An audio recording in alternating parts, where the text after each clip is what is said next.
2311 Racing and Front Row Motorsports had their injunction request denied on Wednesday. Goodyear's bringing a softer right side tire to Bristol, and the ratings for the Southern 500 were actually really bad.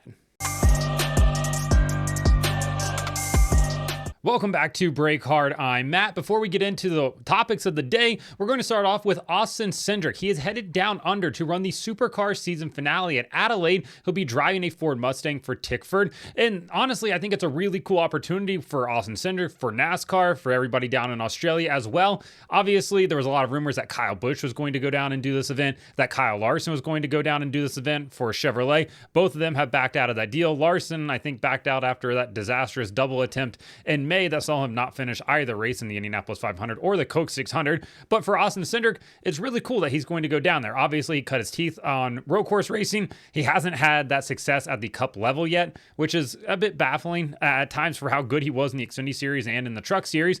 But overall, having him go down to Australia to race there, I'm really excited to see what he can do. That will be the final weekend in November, so well after the NASCAR Cup Series season ends. Now, let's get into our topics of the day. And we're going to start off with the lawsuit.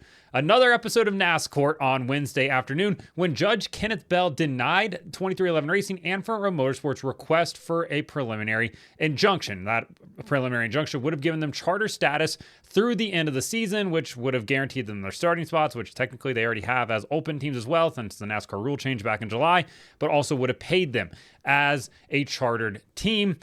And listen, they've already received $25 million to date for being a charter team. So you can see why maybe they would want that money to stay with them. Now, Judge Bell denied the injunction request because NASCAR pledged to not move any of the 6 charters from 2311 Racing and Front Row Motorsports. The 2 from Stewart-Haas Racing are going to stay where they are. The 4 that the teams previously had that they didn't sign the charter agreement, which NASCAR contends are not their charters, will continue to sit there as well in limbo and waiting and escrow, whatever you want to call it, until after the trial is over.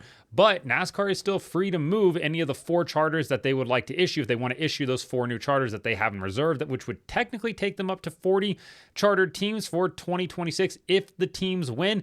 But if the teams lose and NASCAR has already issued those 4 charters, then they can technically just have those other 4 from the 2 teams be put back into the reserve and held on for now. The judge also said that the teams aren't going to suffer any irreparable harm from not getting this preliminary injunction because of how close we are to the end of the season, the proverbial last lap, as he said in his release, that they're not going to suffer harm. Drivers leaving or sponsors leaving this late in the season. There's only 9 races left in the year. Now, it is interesting because the Associated Press did report that Jeffrey Kessler, the lawyer for the teams in this case, presented in court that Tyler Reddick had presented the team, 2311 Racing that is, with a breach of contract for not having a chartered Toyota Camry.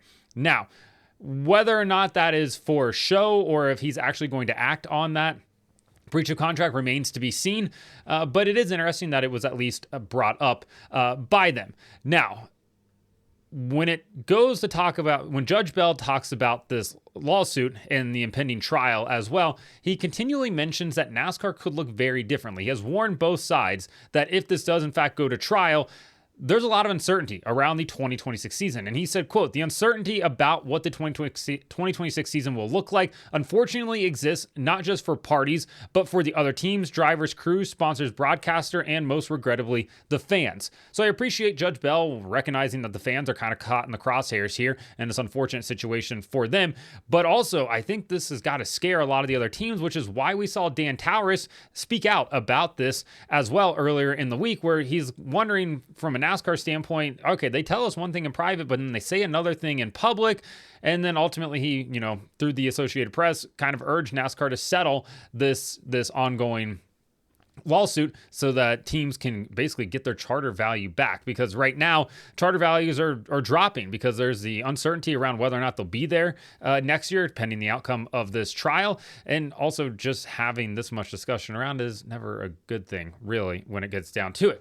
But one positive thing that comes out of the teams that did sign the charter agreement with this is the fact that the teams will not be chartered through the end of the year, that being 2311 Racing and Front Row Motorsports, and that means there's only 30 charters this year, which means that all of those teams are going to basically make an extra $1.5 million per charter, which is great for them. So through Sonoma, 2311 Racing and Front Row Motorsports were paid $25,146,300, which is a substantial amount of money. Now, because of the ongoing back and forth there, so it's through the first 20 races of the year, which breaking that down amongst the charter teams means that each charter team is going to get $838,210 for each charter that they hold. Then, through the final 16 races of the year, they can expect another payment of $670,000 as well. That according to a letter that was sent to the teams by NASCAR Commissioner Steve Phelps, kind of outlining where they're at in this. And then Phelps thanked the teams for their ongoing support of NASCAR and wanting to grow the sport and everything else that goes along with that. So for now, the teams not getting their charter status back. This is still headed to trial on December 1st. It will be interesting to see if they do in fact settle. Like I said before, the hatred between these two sides runs as deep as their pockets, and their pockets are seemingly endless at this point.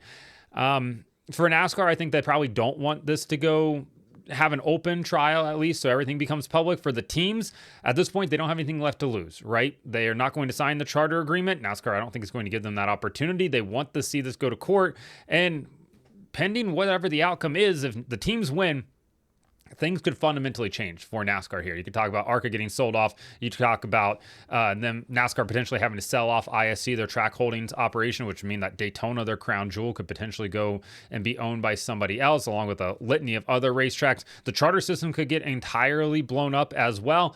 Yeah, there's a lot of things that could happen coming out of this, and this is the first step. Now, of course, we will wait until December 1st, or we'll see if anything else happens in the meantime. NASCAR and Bristol are still chasing that high of the 2024 spring race at Bristol, where we saw that insane tire fall off in an absolutely wild banger of a race. I know some people didn't like it. Some people loved it. Overall, I thought it was highly entertaining. And after watching Kyle Larson lead 873 of the last 1,000 laps at Bristol between last year's night race and this year's spring race, NASCAR, Goodyear, and the track got together, and they're going to bring a softer right side tire to the Bristol night race next weekend, hoping to throw a curveball at Kyle Larson and the rest of the field there. The track is saying expect more grip, more drama, and a whole lot more action, which is a bold statement because the last two races here have been absolutely snooze-inducing at times, and it's basically resulted in fans being like, take a race away from this track. Nobody wants to see this anymore. I know before the comments already start pouring in to go back to old Bristol, get rid of the progressive banking. There, I said it for you. Bases are covered now. It's not going to happen. Ultimately, I'd love to see an asphalt Bristol. I think that might actually be pretty entertaining. Get rid of the concrete Bristol, but that's probably not going to happen either. It doesn't matter how many times Dale Earnhardt Jr. Beats that drum. But after the spring race that we had at Bristol earlier this year, where basically teams could have done the entire race on two sets of tires, they could have just stopped at lap 250, put another set on, and been probably perfectly fine to get to the end of the race. Something had to be done, because trying to replicate what happened back in the spring of 2024 hasn't worked yet.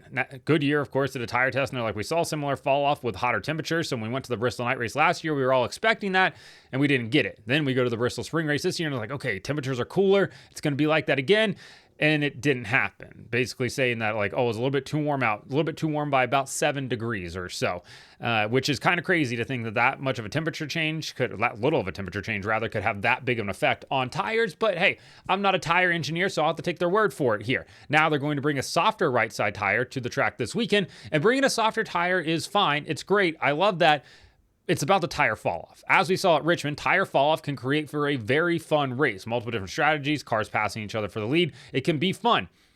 Now at Bristol, if we get tire fall off, that's going to be great. But if we just get a tire that's just got a lot of grip and not much else happens other than the fact that it might heat up a little bit, I don't know if that's going to be the solution that we want from this. I'm hopeful for it. I love the fact that they're trying something different. If they're not going to try the short track package at NASCAR's most famous short track, at least trying out a different tire compound would probably be the best step to go from there. So we'll see how it works next weekend at Bristol for the night race. Obviously, you're going to have an ARCA truck doubleheader on September 11th. That is a Thursday night. September 12th will be the Xfinity Series race at Bristol, and then the first race of their playoffs as well. And then you will have the third race, the final race of the first round of the NASCAR Cup Series playoffs. So we'll see how it works when we get to that.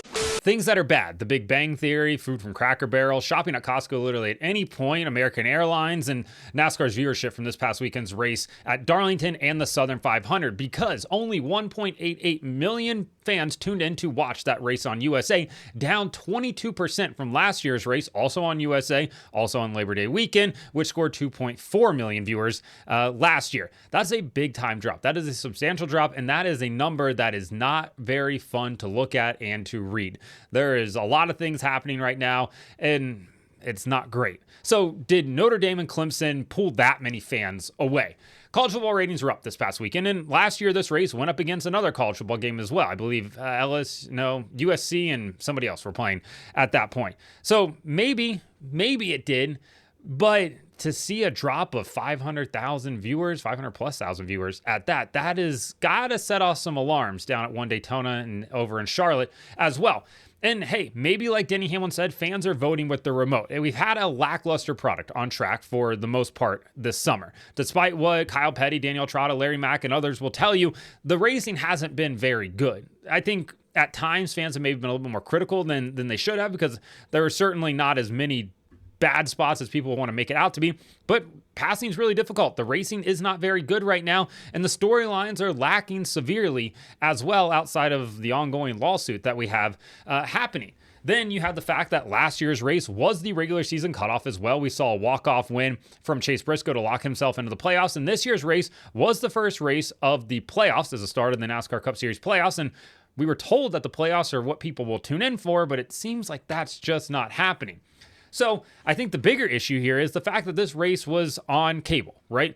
Obviously, it's a crown jewel race. Having a crown jewel race on cable, not ideal. Obviously, we know that the Coke 600 was on Prime. We get it. I understand that as well. The Brickyard 400 also on cable as well, not on network. So it's not like this hasn't happened before, right? It happened last year as well. But when you look at it, cable subscriptions are dropping, and unless you have a cable subscription or YouTube TV, that's the only way that you can watch this race on USA, because NBC/USA does not have a streaming option for you to be able to watch NASCAR. Fox has one now that's direct to consumer, where you can watch NASCAR races without having a cable subscription. Then you have Prime, don't need a cable subscription. Then you have Max, also don't need a cable subscription. But yet, for the NASCAR playoffs, for the latter half of the season, the final third of the season, or whatever it ends up being, you have to have a cable subscription, and a lot of fans just don't want to have that. And yeah, is it a 500,000 person drop off? I don't necessarily know if it's that much, but when you don't have that option, when you put it on a holiday weekend, when people are out having barbecues, going to events, fireworks, whatever it may be to